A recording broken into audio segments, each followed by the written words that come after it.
Ako nga pala si Ayesa Sophia B. de la Cruz mula sa 8 Maxwell STE.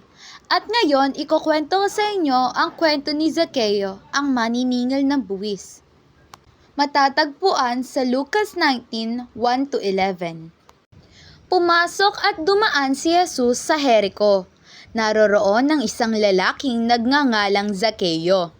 Siya ay punong maniningil ng buwis at siya ay mayaman. Hinangad niyang makita kung sino si Jesus. Hindi niya ito magawa dahil sa napakaraming tao at sapagkat siya ay maliit. At tumakbo siya sa unahan at umakyat sa isang puno ng sikamoro upang makita si Jesus sapagkat sa daang iyon daraan si Jesus.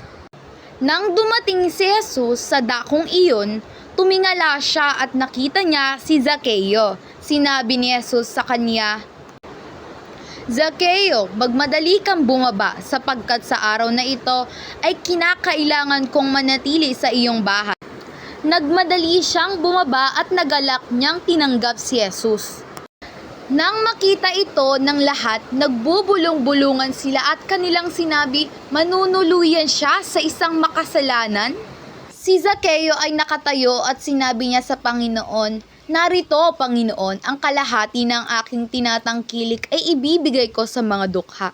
Ano man ang aking nakuha sa pamamagitan ng maling paraan, sa sino man ay ibabalik ko ng makaapat na ulit." At sinabi ni Jesus sa kanya, "Sa araw na ito, dumating sa bahay na ito ang kaligtasan sapagkat siya ay anak rin ni Abraham. Ang anak ng tao ay pumarito upang hanapin at iligtas ang nawawala."